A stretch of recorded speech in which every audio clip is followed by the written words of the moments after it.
Hello friends, इस video में हम देखते हैं कि इंटरफेरेंस के लिए क्या कंडीशंस होना चाहिए। क्या सभी जगह कंडीशंस माने सभी से इंटरफेरेंस हमको ऑब्टेन हो सकता है, या अगर कोई दो सोर्स हम लोग लेते हैं, मोनोक्रोमेटिक टॉर्च ले लेते हैं सेम कलर का, तो भी क्या इंटरफेरेंस ऑब्टेन हो पाता है, या क्या कंडीशंस के बारे में हम लोग देखते हैं। अब देखिए, अभी तक हम लोगों ने देखा कि अगर यहाँ पे एक सोर्स से हमने टू सोर्स बना लिया, अगर यहाँ पे मान लीजिए कि टू सोर्स हटाइए, अगर टू अलग अलग मैंने सोर्स ले लिया, ये S1 हो गया, ये S2 स्लिट्स हो गया, सोर्स जाते हैं। अब यहाँ पे हमने ये माना कि अगर ये क्रस्ट है और ये भी आपका किसी का क्रस्ट ही स्टार्ट होता है, और यहाँ पे ये पैटर्न, इस पैटर्न पे तो हम लोग उस समय मानते हैं कि सेंट्रल ब्राइट होता है, क्यों मैंने पिछली वीडियो में बता दिया। इसलिए क्योंकि अगर ये क्रस्ट निकला, ये क्रस्ट निकला, अगर हमेशा एक क्रस्ट ही निकलता है यहाँ से और ये भी क्रस्ट ही निकलता है, स्पीड सेम है, तो यहाँ पे पाथ भी सेम ही है। ये डिस्टेंस परपेंडिकुलर बाइसेक्टर में होता है सेंटर, तो टाइम भी सेम लगेगा। अगर यहाँ से क्रस्ट पहुंचेगा तो ये भी क्रस्ट ही पहुंचेगा, यहाँ अगर ट्रफ पहुंचेगा तो यहाँ भी ट्रफ ही पहुंचेगा। और जब दोनों सेम सेम होता है, मतलब क्रस्ट प्लस क्रस्ट या ट्रफ प्लस ट्रफ, तो ब्राइट फ्रिंज ही होता है। मतलब पहले का क्रस्ट दूसरे का क्रस्ट, या इसका ट्रफ, तो यहाँ पे ब्राइट फ्रिंज बनेगा। अब कंडीशन सोचिए कि अगर किसी क्षण इससे निकलता है, दोनों से क्रस्ट निकला, उसके बाद इससे सपोज कीजिए कि क्रस्ट निकलता और इससे निकलने का यहाँ पे ट्रफ, हमने ट्रफ का डॉट डॉट ऐसे करके दिखाते हैं, ये डॉट निकलता है, इसका क्रस्ट निकला, दूसरे का ट्रफ निकला, तो हो सकता है कि अगले क्षण दूसरे इंस्टेंट यहाँ पर क्या बनेगा, इसका क्रस्ट पहुंचे, इसका ट्रफ पहुंचे। तो जब अपोजिट होता है, हम लोग देखा था कि अगर एक का क्रस्ट मतलब opposite, same same same same same same का मतलब क्रस्ट प्लस क्रस्ट या ट्रफ प्लस ट्रफ, तो ब्राइट फ्रिंज आता है। यहाँ पे ट्रफ अपोजिट, मतलब एक का ट्रफ दूसरे का क्रस्ट, अगर अपोजिट होता है कि क्रस्ट प्लस अगर ट्रफ जाता है, यहाँ पे तो ट्रफ प्लस ट्रफ कहिए या क्रस्ट प्लस क्रस्ट, एक का क्रस्ट दूसरे का, तो यहाँ पे डार्क बनता है। तो यहाँ पे अगर दूसरे क्षण अगर ये चेंज हो जाता है कि ये निकलता, यहाँ पे क्रस्ट था और दूसरे का ट्रफ आने लगा, तब तो यहाँ पे जो ब्राइट बन रहा है अब फिर यहाँ पे डार्क बनने लगेगा। फिर यहाँ पे अगर मान लीजिए कि अगर ये इसका क्रस्ट आने लगा, यहाँ पे ट्रफ आने लगा, तो एक का क्रस्ट ट्रफ, तो यहाँ पे फिर डार्क बनेगा। फिर अगर मान लीजिए दोनों ट्रफ आता है, फिर यहाँ पे ब्राइट बनेगा। इसी तरह से और भी पॉइंट पे सपोज कीजिए कि यहाँ पे ये ब्राइट बन रहा था, फिर यहाँ पे डार्क, फिर यहाँ पे ब्राइट, फिर यहाँ पे डार्क, तो ये पैटर्न हमेशा चेंज होते रहेगा। चेंज क्यों होते रहेगा? क्योंकि यहाँ पे ये चेंज होता है कि हमेशा यहाँ पे क्रस्ट ट्रफ चेंज होते रहता है। तो इस तरह से हमको तो कोई इंटरफेरेंस पैटर्न कांस्टेंट मिल ही नहीं पाएगा, एक सस्टेंट इंटरफेरेंस। तो उसके लिए हमको चाहिए, सबसे पहला कंडीशन है कि इस दोनों के बीच का फेज डिफरेंस कांस्टेंट होना चाहिए। फेज डिफरेंस का मतलब ये कि अगर यहां से क्रस्ट निकलना शुरू करता है तो हमेशा क्रस्ट ही निकलता रहे, अगर यहां से ट्रफ निकलना पहले शुरू करते, यहां से ट्रफ ही निकलता रहे। अब ये नहीं कि यहाँ पे क्रस्ट निकला, फिर दूसरे से यहाँ पे ट्रफ निकलेगा, फिर क्रस्ट निकलेगा, फिर ट्रफ निकलेगा। अब ऐसा तो नहीं कि हमेशा क्रस्ट निकलेगा। तो इसीलिए हम लोग बोलते हैं फेज डिफरेंस क्रस्ट, क्योंकि जब वेव्स है तो वेव्स में तो हम लोग जानते हैं कि वेव्स में कितना होता है, ये ऐसे करके आता है। जो अभी मान लीजिए कि सारे के सारे क्रस्ट जो पॉइंट हो दूसरे पे ट्रफ पे चले जाएंगे, फिर क्रस्ट में आएगा। तो सिमिलरली इसलिए कहते हैं कि दोनों के बीच का, कि अगर मान लीजिए दोनों स्पीड से चलता है, तो यहाँ पे अगर ये क्रस्ट पे है तो यहाँ पे अगर ऐसे करके अगर ये दूसरा ऐसे चलने लगा तो यहाँ पे चलना शुरू करेगा, तो ये पॉइंट हो गया, फिर ये पॉइंट हो गया। तो जो भी यहाँ पे निकले, यहाँ पे हम लोग को सेम सेम ही निकलना चाहिए। क्रस्ट तो क्रस्ट ही, ट्रफ तो ट्रफ ही होना चाहिए। अब यहाँ पे हम लोग इसीलिए कहते हैं कि दो सोर्स कोहेरेंट क्यों होना चाहिए। अब डिटेल में देखते हैं कि दो सोर्स के मतलब जो भी निकलेगा हमेशा कांस्टेंट वही आना चाहिए। इसका मतलब दोनों क्रस्ट शुरू किया तो दोनों क्रस्ट होना चाहिए। अगर दोनों ट्रफ निकलेगा तो दोनों ट्रफ है, दोनों ट्रफ में एक साथ है, क्योंकि वेव्स तो हमेशा चेंज होगा। जब भी क्रस्ट पे तो फिर दूसरे टाइम ट्रफ पे आएगा, फिर जो ट्रफ है फिर क्रस्ट पे आएगा। इसका मतलब है कि दोनों सोर्स एक साथ क्रस्ट आए, दोनों सोर्स में एक साथ ट्रफ आवे, दोनों सोर्स में फिर क्रस्ट आवे, फिर ट्रफ आवे। तो इस तरह का जो रिलेशन होता है ना, उसको हम लोग बोलते हैं कि फेज माने कोहेरेंट सोर्स बोलते हैं। तो कोहेरेंट सोर्स का मतलब ये होता है कि फेज डिफरेंस कांस्टेंट होना चाहिए। देखिए, फेज डिफरेंस होना चाहिए कांस्टेंट। इसको हम लोग दिखाते हैं कि फेज डिफरेंस कांस्टेंट होना चाहिए। फेज डिफरेंस कांस्टेंट होना चाहिए। फेज डिफरेंस का मतलब होता है कि फेज क्या हो गया, एंगल, यहाँ पे देखिए एंगल, तो एंगल का डिफरेंस कांस्टेंट होना चाहिए। थोड़ा और डिटेल में समझते हैं कि सपोज कीजिए कोई पार्टिकल इस तरह का,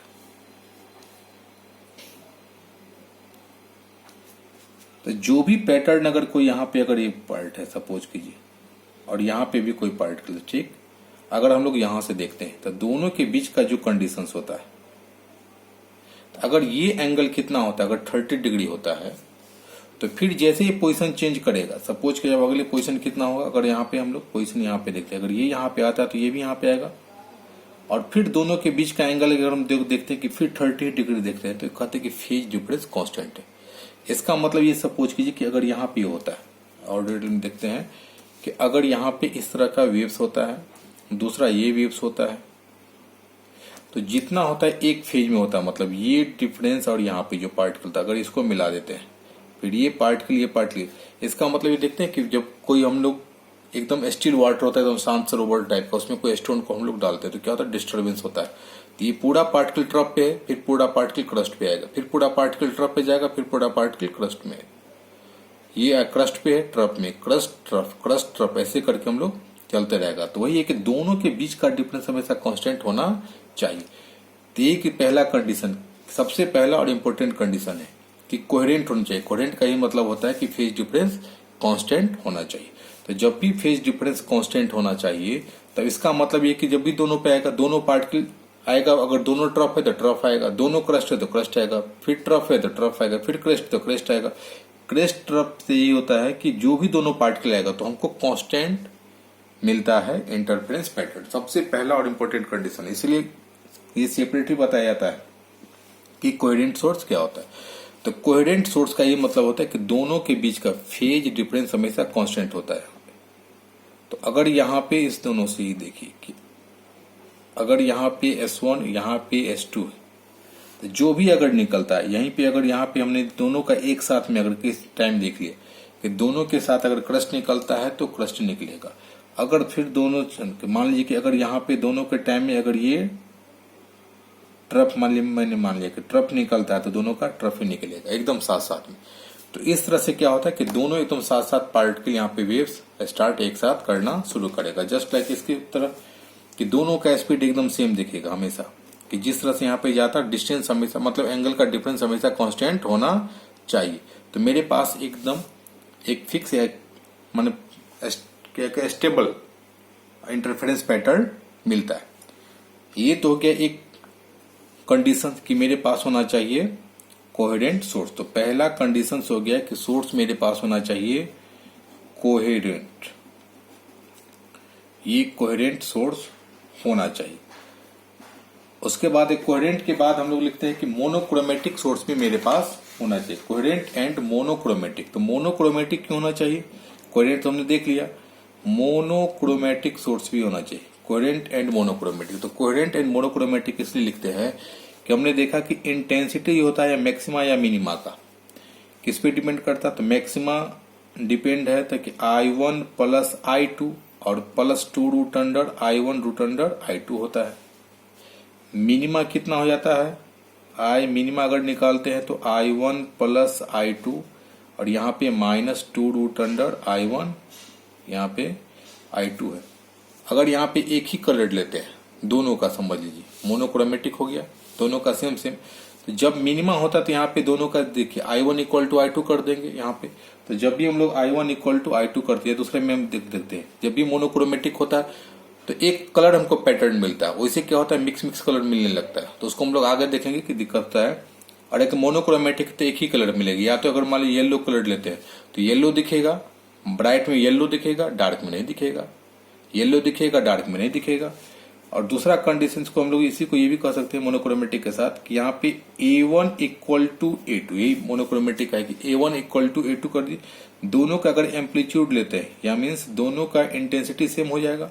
जब दोनों का इंटेंसिटी सेम हो जाएगा तो यहाँ पे मिनिमम कितना आ जाएगा, तब यहाँ पे आ जाएगा कि I1 यहाँ पे हो जाएगा 2 I1 ले लेते हैं, I1 प्लस I2, और फिर यहाँ पे भी आ जाएगा 2 I1, क्योंकि I1 I2 होगा तो I1 हो जाएगा, तो ये कैंसिल आउट हो गया इक्वल टू 0। इसका मतलब वो कंप्लीटली डार्क दिखेगा। वैसे अगर मिक्स कलर का देखेंगे तो कम्प्लीटली डार्क नहीं दिखेगा, जैसे वहां पे कुछ न कुछ अलर्ट कलर लाइट दिखेगा। सपोज कीजिए कि यहाँ पे अगर हम लोग ब्राइट था और ये अगर यहाँ पे डार्क था, मान लीजिए कि यहाँ पे ये ब्राइट हो गया, ये डार्क होता है, कम्प्लीटली डार्क नहीं दिखेगा, कि यहाँ पे कुछ न कुछ दूसरा कलर दिखेगा। इसलिए मोनोक्रोमेटिक एक ही कलर दिखेगा और इक्वल एम्पलीट्यूड का तो कम्प्लीटली डार्क दिखेगा। ये ब्राइट अगर येलो कलर तो केवल यहाँ पे येलो दिखेगा, यहाँ पे डार्क दिखेगा, फिर यहाँ पे येलो दिखेगा, फिर यहाँ पे डार्क दिखेगा, bright dark and so on. तो इसीलिए यहाँ पे तो पहला जो कंडीशन है कोहेरेंट सोर्स होना चाहिए एंड मोनोक्रोमेटिक। उसके बाद ये कंडीशन सब आता है। दोनों अगर हम लोग लेते हैं, अगर कोहेरेंट तो मेरा इंटरफेरेंस बनेगा। अब ये सब लोग सुविधा के लेते हैं कि I1 इक्वल टू I2 या एम्पलीट्यूड अगर दोनों का सेम होता है तो मेरे पास कंप्लीटली डार्क होता है, पैटर्न बहुत ही बढ़िया बनता है, देखने में बहुत ही बढ़िया, मतलब ब्यूटीफुल लगता है। उसके बाद है कि दोनों के बीच का दोनों सोर्स, ये S1 S2 जो होता है, इस दोनों के बीच का डिस्टेंस हमने कितना लिया था 2D। बहुत सारे बुक्स में D लेते हैं, हम यहाँ पे 2D लेते हैं। 2D की कैलकुलेशन में आसानी होता है। यहाँ पे जब 2D लेते हैं तो ये क्या था, परपेंडिकुलर बाइसेक्टर से ये भी D हो जाता है, ये भी D होता है। मतलब दोनों के सोर्स के बीच का डिस्टेंस जितना कम होना चाहिए उतना ही बढ़िया, जितना कम होगा उतना ही ज्यादा पैटर्न आपका अच्छा बनेगा। जस्ट लाइक फैन होनी बच्चे हम बनाते थे एकदम घुमा करके, तो ये जितना पैटर्न अगर आपका कम होगा उतना ही इस टाइप का ये ऐसे करके आता था, ऐसे सब कुछ करके ये इस तरह में, इसमें कम एरिया में बहुत अच्छा पैटर्न बन जाता है।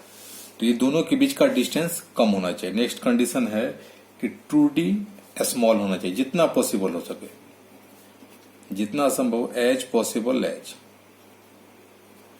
उसके बाद है कि ये जो स्लिट है S1 S2 बहुत ही नैरो होना चाहिए। बहुत ही नैरो होगा तो फाइन लाइन आता है, नहीं तो क्या होता है बहुत ज्यादा ब्लर हमको बनने लगता है। तो इसीलिए अब क्या होता है कि जो अगर फाइन होगा तो बहुत ही कंप्लीटली अच्छा पैटर्न बनता है, नहीं तो उसमें ब्लर टाइप का मतलब मिक्सअप होने लगता है। और ये हम लोग को मतलब ठीक से हम लोग पैटर्न को रिकॉग्नाइज भी नहीं कर पाएंगे, इसलिए भी हमको ये एकदम जितना थिन हो सके उतना एकदम क्लियर फ्रिंज दिखता है। तो ये स्लिट S1 एंड S2 ये होना चाहिए नैरो। इसलिए अगर आप लोग इंटरफेरेंस जब हम लोग करते हैं ना वो न्यूटन स्ट्रिंग वाले में, तो देखते हैं एकदम से पैटर्न हम लोग क्या करते हैं, बहुत सारे स्लिट पतला रखते हैं तो अच्छा फ्रिंजेज आते हैं। उसके बाद नेक्स्ट में है कि ये S1 S2 से जो सोर्स चलता है वह सेम लाइन होना चाहिए। ये प्रोगेट होना चाहिए, मतलब प्रोपेगेट एलोंग सेम लाइन। अब सेम लाइन का मतलब है कि अगर ये इधर जाना शुरू किया, ये इधर जाना शुरू किया तो बहुत ही कम पैटर्न मेरे पास बनेगा। अगर ये इस डायरेक्शन में जाता है, इस डायरेक्शन में, ये तो खुद ही अपने स्प्रेड होते रहता है, तब हमको पैटर्न कुछ टाइम तक कुछ डिस्टेंस में दिखाई पड़ता है इंटरफेरेंस। अगर ये खुद इधर जाएगा इधर जाएगा तो बहुत ही कम का ओवरलैपिंग हो पाएगा, तो मेरे पास उतना अच्छा पैटर्न नहीं बन पाता है। तो मेन जो है कि मेरे पास होना चाहिए इंटरफेरेंस के लिए ये कोहेरेंट सोर्स होना चाहिए। अब उसके बाद होना चाहिए कि दोनों का एम्पलीट्यूड हम लोग क्यों लेते हैं कि यहाँ पे इक्वल होना चाहिए एम्पलीट्यूड, क्योंकि एकदम कम्प्लीटली डार्क हमको दिखता है। उसके बाद होते कि 2D का स्मॉल होना चाहिए, फिर S1 S2 जितना भी नैरो होना चाहिए, और ये लाइट प्रोपोगेट करना चाहिए सेम का। और अगर ये भी कह सकते हैं कि पोलराइजेशन स्टेट जो होना चाहिए सेम, यहाँ से जो लाइट अगर पास करता है S1 S2 से तो पोलराइजेशन स्टेट भी सेम होना चाहिए। ये भी अगर लिखना चाहिए कि पोलराइजेशन स्टेट सेम होना चाहिए, मतलब सेम स्टेट ऑफ पोलराइजेशन भी इसका होना चाहिए। तो अब हम लोग देखते हैं कि एक्चुअली में थोड़ा सा ये कोहेरेंट सोर्स कैसे ऑब्टेन कर सकते हैं। और कभी कभी आता है क्वेश्चन कि क्या अगर हम लोग सोर्स लेते हैं 2 लाइट देखते हैं सेम कलर का, तो क्या वहां पे इंटरफेरेंस हम लोग ऑब्टेन कर सकते हैं? नहीं। इसको हमेशा देखना कि जब भी कोई 2 सोर्स अलग होता है तो उस दोनों सोर्स के बीच में, यहाँ पर अगर एक सोर्स S1 हो गया, एक सोर्स S2 हो गया, इस दोनों के बीच में जब तक फेज डिफरेंस कांस्टेंट होना चाहिए। तो फेज डिफरेंस अगर कांस्टेंट यहां नहीं हो पाता, अभी तक हमारे पास ये टेक्नोलॉजी नहीं है कि दो जो इंडिपेंडेंट होता है सोर्स, उससे हम लोग क्या करते हैं कि फेज डिफरेंस कांस्टेंट हो सके। अगर ऐसा हो जाएगा तो हम लोग कर सकते, अभी तक नहीं है। तो ये इसका पहला डेफिनेशन है कि फेज डिफरेंस कांस्टेंट होना चाहिए। किसका? ये कोहेरेंट सोर्स का। इसीलिए हम लोग देखते हैं कि एक ही सोर्स को यहाँ पे जब सोर्स था तो यहाँ पे पहले सिंगल स्लिट रखते हैं और एक सोर्स से दो सोर्स यहाँ पे हम लोग बनाते हैं। यहाँ पे क्रस्ट ट्रप के फॉर्म में जब आता है तो एक से दो सोर्स होता है, मतलब एक ही सोर्स को हम लोग दो सोर्स बना ले सकते हैं। तो यहाँ पे फेज डिफरेंस कांस्टेंट, यहाँ से अगर सोर्स निकला तो यहाँ पे स्पीड ऑटोमेटिक यहाँ पे कम ज्यादा होते ही रहेगा अपना। यहाँ पे जो क्रस्ट है तो क्रस्ट ही चलता रहेगा, उसी फॉर्म में चलता रहेगा, ये नहीं कि क्रस्ट आ गया फिर बीच में चेंज हो जाएगा। फिर यहाँ पे ट्रफ है तो यहाँ पे ट्रफ उसी स्पीड से क्रस्ट के फॉर्म में चलता रहेगा। ये कह सकते हैं हम कि coherent source actually xerox copy या फोटो कॉपी कह सकते हैं। ये कोहेरेंट सोर्स क्या है, फोटो कॉपी या जीरोक्स, इसको कह सकते हैं कॉपी ऑफ सोर्स। मतलब जो एक सोर्स होता है उसी को हम लोग कॉपी कर लेते हैं, सब कुछ फोटो कॉपी टाइप का एकदम। अब वो कम ज्यादा नहीं, फिक्स करके जितना होता है, तो इसी का जो होता है कॉपी, उसी को हम लोग बोलते हैं यहाँ पे कोहेरेंट सोर्स। अब आगे देखते हैं कि कोहेरेंट सोर्स हम लोग कैसे ऑब्टेन कर सकते हैं। तो कोहेरेंट सोर्स के लिए हम लोग देखते हैं कि यहाँ पे टू टाइप से हम लोग कोहेरेंट सोर्स को ऑब्टेन कर सकते हैं। तो कोहेरेंट सोर्स को ऑब्टेन करने के लिए होता है कि दो मेथड्स होते हैं। पहला तो कोहेरेंट सोर्स, हम लोगों ने देखा है कोहेरेंट सोर्स क्या है। तो कोहेरेंट सोर्स है कि जिसके पास फेज डिफरेंस कांस्टेंट होना चाहिए, चाहे फेज डिफरेंस जीरो ही क्यों ना हो, लेकिन हमेशा जीरो होना चाहिए। या फेज डिफरेंस अगर 5 है तो 5 ही होना चाहिए, जितना भी एंगल का डिफरेंस होता है हमेशा ये कांस्टेंट होना चाहिए पहला। तो फेज डिफरेंस ऑब्टेन करने के लिए हम लोग क्या करते हैं, टू मेथड्स है। एक तो है कि by division of wave front,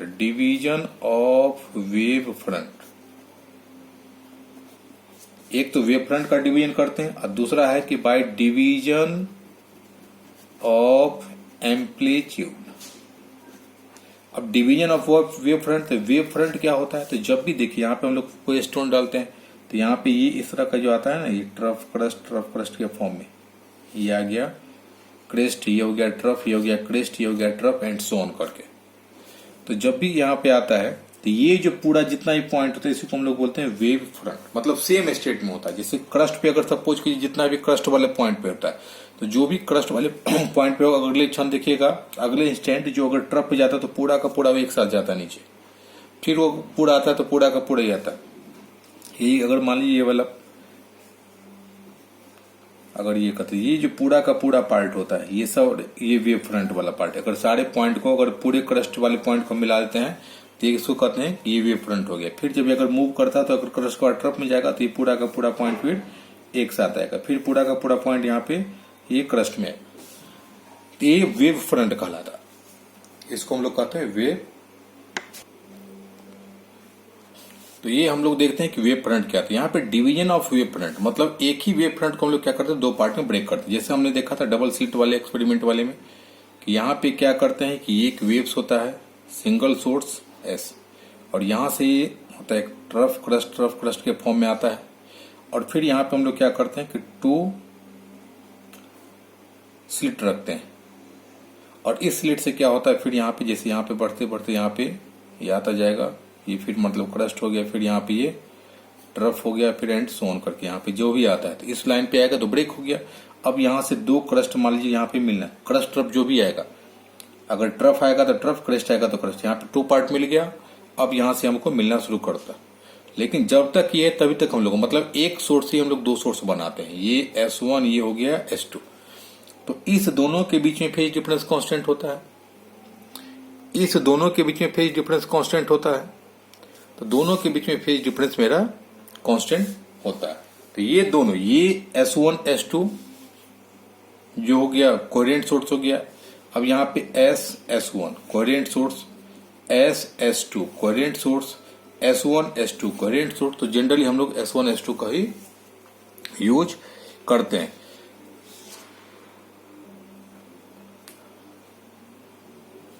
देखिए इस वेव फ्रंट को तो मैंने ब्रेक कर दिया, 1 से 2 पार्ट में ब्रेक कर दिया, यहाँ पे 1 से 2 पार्ट में ब्रेक कर दिया। तो ये S1 S2 S1 S2 दोनों, तो जनरली हम लोग S1 S2 को ही लेते हैं कैलकुलेशन के लिए, एक्सपेरिमेंट के लिए।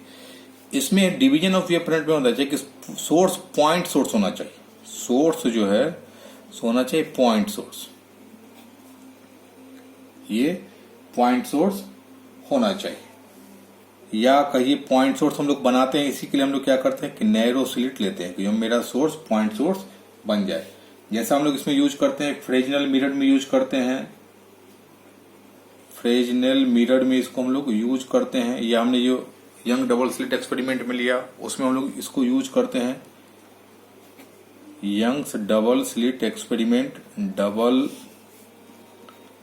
स्लिट एक्सपेरिमेंट एक्स्ट्रा में इसको हम लोग यूज करते हैं। तो अभी जो हम लोग को जैसे इंटरफेरेंस में करना होता है इसका हम लोग उतना यूज नहीं करते इसमें। अब जो हम लोग करेंगे, जो थिन फिल्म पढ़ेंगे, न्यूटन्स रिंग पढ़ेंगे, तो हम लोग ये डिवीजन ऑफ एम्पलीट्यूड मेथड का करते हैं। तो डिवीजन ऑफ एम्पलीट्यूड में क्या करते हैं, इसको हम लोग डिवाइडेड करते हैं या तो रिफ्लेक्शन या रिफ्रैक्शन पार्ट से। जनरली जैसे कोई पार्ट यहाँ पे आता है, सपोज कीजिए आता है रिफ्लेक्शन पार्ट करके, ये यहाँ पे अगर ये आता है रिफ्लेक्शन या रिफ्रैक्शन से आता हम लोग ब्रेक करते हैं। कोई यहाँ पे आ गया एक पार्ट, तो कुछ पार्ट क्या होगा, ये रिफ्लेक्ट हो गया, तो ये मेन सोर्स हो गया।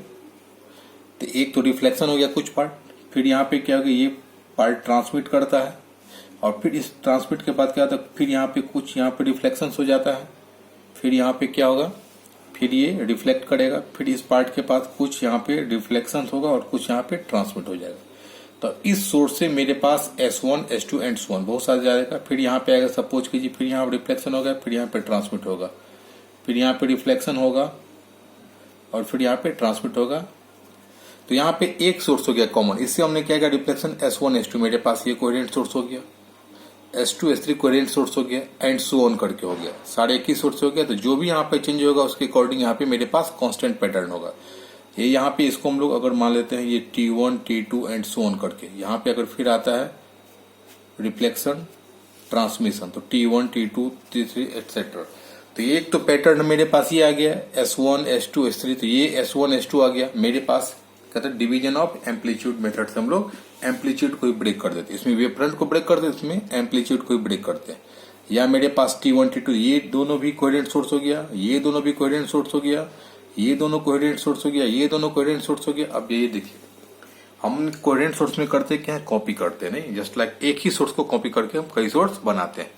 तो इसमें होता है कि इसमें जो भी चेंज होगा उसी के अकॉर्डिंग यहाँ पे चेंजेज आता है। मतलब एक पैटर्न होता है कि फेज डिफरेंस हमेशा कांस्टेंट ही होता है। दो सेपरेट लेने पे क्या होता है कि उसमें फेज डिफरेंस कांस्टेंट नहीं रह पाता है अभी तक जो मेरे पास। इसीलिए दो सेपरेट इंडिपेंडेंट जो लेते हैं उसके कारण हमको इंटरफेरेंस पैटर्न ऑब्टेन ही नहीं हो पाता है। अब क्यों नहीं हो पाता, क्योंकि मैं देखिए, जैसे अगर कोई इंडिपेंडेंट लेंगे तो यहाँ पे अगर कोई, जैसे मैंने कहा ट्रू टॉर्च का एग्जाम्पल लिया, यहाँ पे मिलियंस एंड बिलियंस समझिए वहां पे एटम्स होता है। तो किसी क्षण क्या होगा, यहाँ पे ये जंप किया 10 एटम्स जंप किया, फिर किसी क्षण केवल 2 एटम्स जंप किया, फिर किसी ने मान लीजिए 20 कर गया। तो ये जो फेज होता है ना, एक और दूसरे जो वेव जंप करता है, तो जब जंप करता है एटम्स हायर लेवल से लोअर लेवल में, तो एनर्जी रिलीज करता है और उसी कारण हम लोग को लाइट से बल्ब मिलती है। तो जब भी जंप करता है तो जो वेव होता है उस वेव के बीच में कोई फेज डिफरेंस कॉन्स्टेंटली नहीं हो पाता है, मतलब कोई भी पैटर्न नहीं हो पाता है। तो जब फेज डिफरेंस कांस्टेंट नहीं होता है तो हमको वो कोहेरेंट सोर्स नहीं हो पाता है। तो जब सोर्स कोहेरेंट नहीं है तो पहला कंडीशन सी है कि हमको इंटरफेरेंस पैटर्न नहीं ही मिल पाएगा। तो जब भी टू इंडिपेंडेंट की बात है कि इंडिपेंडेंट सोर्स, अगर टू इंडिपेंडेंट सोर्स है तो उसका फेज डिफरेंस ये कांस्टेंट नहीं होता है। जब कांस्टेंट नहीं होता है इसीलिए उस दोनों के बीच में इंटरफेरेंस जो होता है वो भी नहीं सस्टेन कर पाता है। अब चलिए हम लोग फिर चलते हैं डिवीजन ऑफ एम्पलीट्यूड। हमने देखा कि यहाँ पे कर लिया, तो इसके लिए क्या चाहिए, सोर्स एक्सटेंडेड सोर्स चाहिए। यहाँ पे तो चाहिए डिवीजन पॉइंट सोर्स, इसके लिए हम लोग एक्सटेंडेड सोर्स का यूज करते हैं, ये एक्सटेंडेड सोर्स का यूज करते हैं। अब जब एक्सटेंडेड सोर्स का यूज यहाँ पे करते हैं तो इस मेथड का यूज कहाँ पे करते हैं हम लोग कोहेरेंट बनाने के लिए। इसको हम लोग जब पढ़ेंगे आगे थीन फिल्म इंटरफेरेंस के लिए यूज करते हैं, parallel cell film, wedge shape film, Newton's ring में हम लोग इसका यूज करेंगे एटसेट्रा। इसको फिर हम लोग माइकलसन मॉडल एक्सपेरिमेंट में यूज किया जाता है। माइकलसन मॉडले एक्सपेरिमेंट, इसमें भी यूज, एटसेट्रा में इसका यूज किया जाता है। तो इसीलिए ये हम लोग के लिए ज्यादा इंपॉर्टेंट है कि डिवीजन ऑफ एम्पलीट्यूड।